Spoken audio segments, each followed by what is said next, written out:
तो नमस्कार दोस्तों, मैं हूं ऋषभ भारद्वाज और आज इस वीडियो में बात करने वाला हूं कि क्लास 9th हो चाहे 10th हो चाहे 11th हो चाहे 12th हो, इलेक्ट्रॉन प्रोटॉन न्यूट्रॉन्स आखिर में क्या होते हैं और कितना इनका मास होता है, क्या चार्जेस होता है, किसने इनकी डिस्कवरी की थी। तो बेसिक चीज़ें जो मैं आज इस वीडियो में आपको बताने वाला हूँ।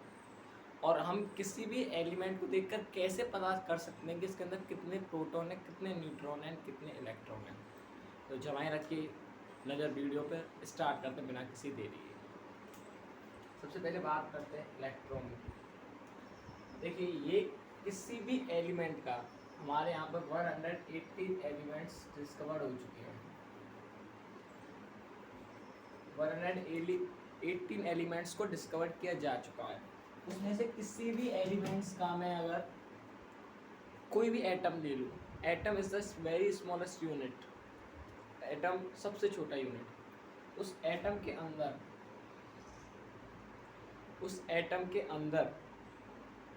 होता है, ये आपका एटम है, मान लीजिए ये आपका एटम है, ठीक है। इस एटम के अंदर होता है न्यूक्लियस, इसके एटम के अंदर होता है न्यूक्लियस, और इस न्यूक्लियस के अंदर होते हैं आपके proton, neutron, proton and neutron. Electron कहाँ पे होते हैं? इलेक्ट्रॉन इस न्यूक्लियस के चारों तरफ, ये मान लो न्यूक्लियस है, इसके चारों तरफ एक फिक्स्ड ऑर्बिट में क्या कर रहे होते हैं? राउंड लगा रहे होते हैं। ये आपके इलेक्ट्रॉन है, एक फिक्स्ड ऑर्बिट में इसके चारों तरफ राउंड लगा रहे होते हैं, वो हमारे इलेक्ट्रॉन होते हैं। सबसे पहले हमने एटम पढ़ा, एटम के अंदर होता है न्यूक्लियस, न्यूक्लियस के अंदर होते हैं प्रोटॉन, न्यूट्रॉन। ये very high electrostatic force, intermolecular force of attraction से आपस में जुड़े हुए होते हैं, और इसके बाहर इलेक्ट्रॉन इसके रिवॉल्व कर रहा होता है, ठीक है। चलिए,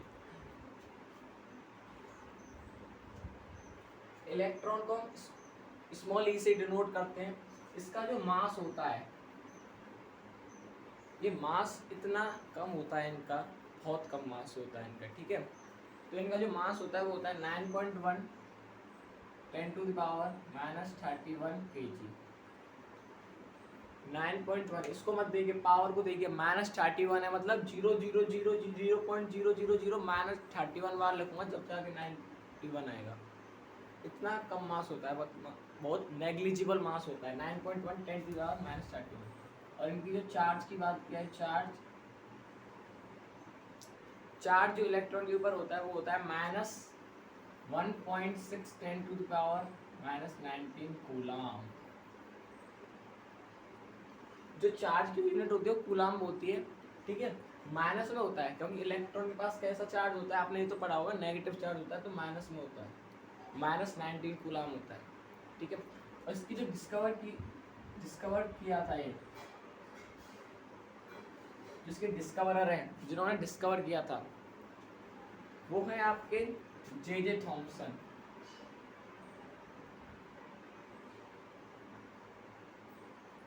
जे थॉम्सन ने इसको डिस्कवर किया था, ठीक है। अब बात आ गई प्रोटॉन की। इतना मास होता है, इतना चार्ज होता है, इसके डिस्कवरर ये, ठीक है। प्रोटॉन को स्मॉल पी से, इनका जो मास होता है प्रोटॉन का जो मास होता है वो होता है 1.67 × 10⁻⁻27 kg, और जो चार्ज होता है वो होता है 1.6 10⁻⁻19 कूलाम। मास इतना होता है 1.67 10⁻⁻27, और जो चार्ज होता है वो इतना होता है। सिर्फ अंदर ये होता है, ये नेगेटिव होता है, ये पॉजिटिव होता है। प्रोटॉन के पास पॉजिटिव चार्ज होता है और इलेक्ट्रॉन के पास नेगेटिव। इसकी जो खोज की थी, देखिए इसमें दो चीजें हैं। जो नाम दिया था प्रोटॉन, वो दिया था रदरफोर्ड ने, और इसकी जो डिस्कवर की थी वो किया था गोल्डस्टीन ने। किसने किया था इसको? गोल्डस्टीन ने। तो चाहे रदरफोर्ड हो चाहे गोल्डस्टीन हो, आप कोई सा लिख सकते हैं, मैं गोल्डस्टीन लिख रहा हूँ। डिस्कवर्ड गोल्डस्टीन ने किया था, नाम proton J Thomson, sorry Rutherford ने दिया था, ठीक है। चलिए अब आते हैं हम न्यूट्रॉन के बारे में। स्मॉल n से नोट करते हैं। देखिए मास की बात किया तो 1.6749 10 to the power -27 1.6749 10 to the power -27 kg होता है, इतना मास होता है। ठीक है 1.647 10 टू द -27 kg। चार्ज होता है वो होता है 0 कूलम। न्यूट्रॉन है न्यूट्रल होता है, कोई चार्ज नहीं होता। उसकी जो खोज की थी वो की थी जेम्स चैडविक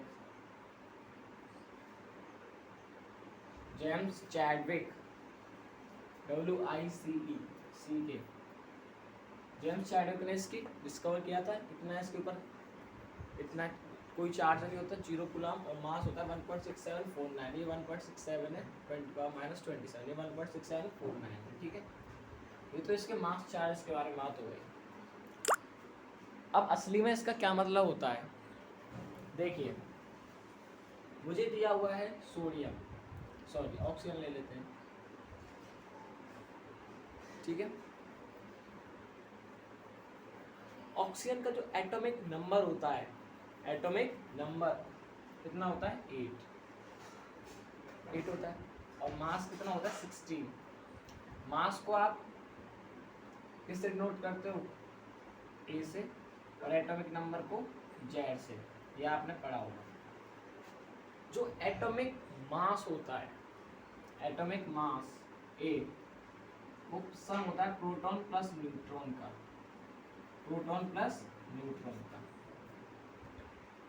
और जो एटॉमिक नंबर होता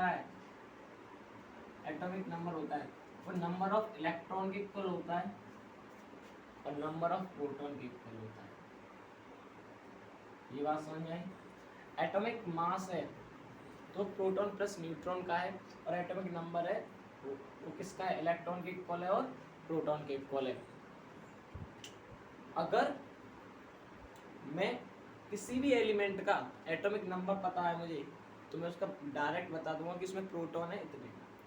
इसमें अगर मैं बात करूँ तो प्रोटॉन न्यूट्रॉन और इलेक्ट्रॉन किसी भी एलिमेंट को देख के बता दोगे इसमें कितने हैं। प्रोटॉन तो सिर्फ आपको उसका एटॉमिक नंबर देखना है डायरेक्ट 8 है तो 8 इसमें प्रोटॉन हो जाएंगे।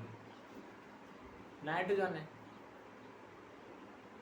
कितना होता है एटॉमिक नंबर 7 तो डायरेक्ट प्रोटॉन कितने आएंगे 7। अब बात आती है इलेक्ट्रॉन की। अगर इस एलिमेंट के ऊपर कोई चार्ज नहीं है, पॉजिटिव नेगेटिव +2 नेगेटिव -1 कोई चार्ज नहीं है, तो जो प्रोटॉन होता है वही इलेक्ट्रॉन इक्वल होता है। मीन्स जितने इसमें प्रोटॉन है उतने इसमें कितने होंगे इलेक्ट्रॉन होंगे। लेकिन अगर कोई चार्ज है जैसे मैग्नीशियम 2+, मैग्नीशियम 2+, इसका भी बताऊंगा कैसे निकलेंगे इसका।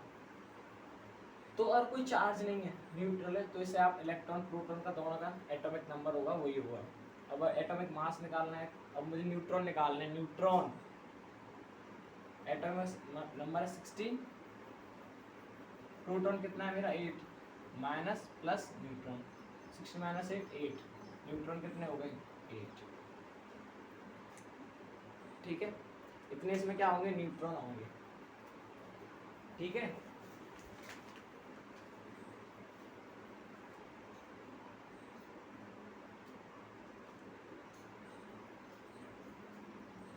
अब इतना समझ में आ गया। चलिए अब बात करते हैं ऐसे चार्ज। अगर किसी के ऊपर चार्ज दिया हुआ है, मैग्नीशियम को पहले यहाँ पे लिखो।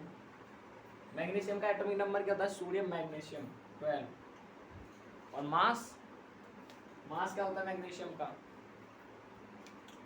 24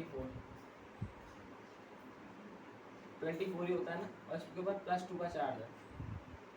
मास कितना होता है मैग्नीशियम का